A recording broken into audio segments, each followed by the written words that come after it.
सही कह रहे हैं, बिल्कुल। कोर्ट से ही एक और मामला आया, कॉपीराइट का मामला आया। थोड़ा सा उसके बारे में जानना चाहूँगा। कॉपीराइट का मामला एक्चुअली है क्या, कि वो हम लोगों के पेशे से रिलेटेड है, कि हम लोग जो वीडियो यूज करते हैं, आपकी जो बाइट है, आपके बयान हैं, उसको कोई और एजेंसी है, और होता ये है कि कुछ एजेंसियां जो हैं वो कई लोगों को अपनी सर्विस देती हैं, उनकी सर्विस हम खरीदते हैं, और लेकिन वहाँ पर भी फेयर यूज का मामला है। तो थोड़ा सा हमारे जो वो उस तरह के साथी जो ऑलरेडी इस पेशे में हैं, उनके लिए मैं आपके ज़रिए समझना चाहता हूँ कि ऑफिशियली कॉपीराइट एक्ट है क्या, और इसमें किसी तरह के जो कानूनी प्रक्रिया है उससे कैसे बचा जाए। देखिए राजीव जी, इसमें मैं किसी कोई लंबित मामले के बारे में बात नहीं कर रहा हूँ, मैं मैं अमुक व्यक्ति या अमुक संस्था या अमुक कंपनी के बारे में बात कर रहा हूँ। मुझे पता भी नहीं है, संज्ञान भी नहीं है मुझे कितने मामले इस तरह के चल रहे हैं, नहीं चल रहे हैं।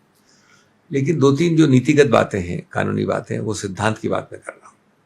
देखिए, पहली बात, कॉपीराइट एक्ट आपकी इजाद, आपके मस्तिष्क की एक चीज को बचाने, प्रोटेक्ट करने के लिए सही है, इसलिए बनाया गया था। लेकिन कॉपीराइट एक्ट में ही हर देश पर, हमारे एक्ट में विशेष रूप से भी प्रावधान मेरे सामने नहीं है, एक नहीं कई प्रावधान, जिसमें जिसको फेयर यूज कहते हैं वो पूरी तरह से अनुमोदित होता है, अलाउड होता है, अनुमति होती है उसकी कानून द्वारा।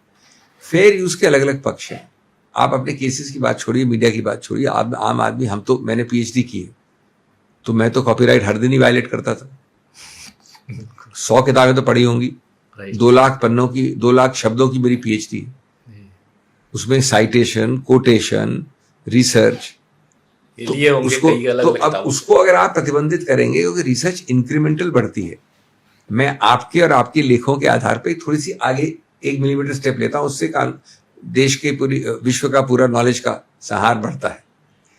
तो ये फेयर यूज का एक उदाहरण हुआ। इसी तरह से अगर आपके मीडिया का उदाहरण लिया जाए और 10 लोग मेरे सामने, जो होता है हमेशा, कैमरा लगा के खड़े हैं, अब वो एक बाइट चल जाती है। आजकल तो सोशल मीडिया, हमारे जमाने जब मैं शुरू किया तब तो जाना पड़ता था आप लोगों के स्टूडियोज में। ओबी वैन्स भी नहीं बनी, जब मैंने शुरू किया तो ओबी वैन्स भी नहीं थी। ओबी वैन बड़ी जबरदस्ती की इजाद हुई है।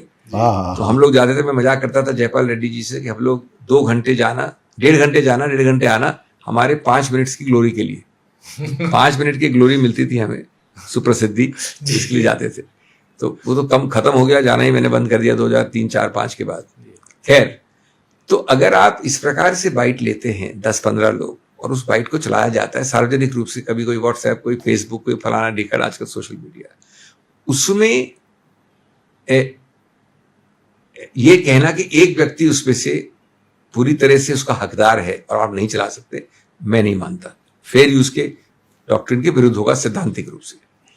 तीसरा, हाँ, अगर पूरा प्रोग्राम, पूरी कंटेंट एक ही व्यक्ति ने बनाया है, ये भूल जाइए कि 10 लोग हैं, एक ही ने बनाया है, उसके बाद आप उसका इस्तेमाल करते हैं, तो उनको क्रेडिट देके जो भी लाइसेंस फी होती है वो करना चाहिए।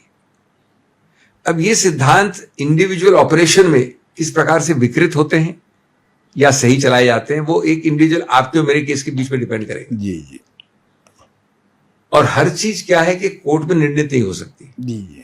आपने मेरे से गलत मांग की, एकदम गलत बेमानी मांग, जी, सिद्धांत विहीन मांग, मैं नहीं देके भी मेरे को कोर्ट जाना पड़ेगा। कोर्ट जाके, कोर्ट कचहरी की प्रक्रिया हिंदुस्तान में जानते हैं 2 साल लगेंगे। अंत में सही आदमी जीतेगा, लेकिन तब तक पूरा वो खत्म हो जाता है सिस्टम। तो इस चक्कर में कई गलत चीजें सिद्धांत बन जाते हैं। मैं दे देता हूं आपको, या आप मुझे छोड़ देते हैं, वो दोनों सिद्धांत गलत है, कभी निर्णित होता नहीं है वो। तो इसलिए मैं समझता हूं इसमें एक थोड़ा संशोधन कर देना चाहिए आज, कि जो सार्वजनिक रूप में और जो फेयर यूज है उसकी कैटेगरी थोड़ी स्पेसिफाई कर दें, तो बहुत हद तक ये अरे हम सब जानते हैं, ये बड़ा अच्छा सुझाव है। हम सब जानते हैं कब इन चीजों का वायलेशन होता है, कैसे होता है। हाँ, जिसको हम लोग अपनी मीडिया की भाषा में, न्यूज रूम की भाषा में कहते हैं जनता बाइट। हाँ, तो जो जनता बाइट है, जहाँ 10 माइक लगे हुए हैं, उसका फेयर यूज हो जाना चाहिए। उसको लॉ को आप ऐसे एक्सिक्यूट ना करें उसको कि उसका मजाक उड़ जाए। मैं एक म्यूजिक कंपनी के बारे में जानता हूँ डॉक्टर साहब। वो म्यूजिक कंपनी ने एक अपने जो फिल्मी गाना बनाते हैं वो बैंड वाले को, एक बैंड मास्टर को लीगल नोटिस भेज दिया। हाँ, ये अब टेक्निकली आप लें तो ये है कि अगर मैं कमर्शियली बार बार गाना बजाऊं इनका या इनका या इनका, तो मुझे सिर्फ उस म्यूजिक वाले को नहीं, लेकिन वो जो जिसने लिरिक्स लिखी है उसको भी एक 5 पैसा मिलना चाहिए। जिसकी भी राइट्स हैं, जो राइट्स वाले को पैसे मिलेंगे वो अलग से देगा लिरिक्स वाले को भी। जी, लेकिन इसका मतलब ये नहीं है कि वो हर चीज की आप एक उसका मजाक उड़ा दें। मजाक बना दें उसका। तो ये एक बड़ी प्रॉब्लम आ देखो, हमारे को तुरंत निर्णय नहीं आता है, समय लगता है, तो इसलिए टेस्ट नहीं होते हैं। अगर ये तुरंत निर्णय हो तो जल्दी टेस्ट भी हो जाए। लेकिन इसका संक्षेप में उत्तर ये है, फेयर यूज, जैसे हाथी को हम परिभाषित नहीं कर सकते, हम जानते हैं हाथी क्या है देखने पे, जी तो फेयर यूज सब लोग समझ जाते हैं। फेयर यूज पे प्रतिबंध नहीं होना चाहिए, न उसमें इतना बड़ा शुल्क लगना चाहिए, और फेयर यूज का मिसयूज भी नहीं होना चाहिए कि आप पूरे कंटेंट क्रिएटर को, और खास तौर से इंडिविजुअल कंटेंट क्रिएटर। अभी आप मृत्युदंड की बात कर रहे थे, चैनल को बंद करना मृत्युदंड है।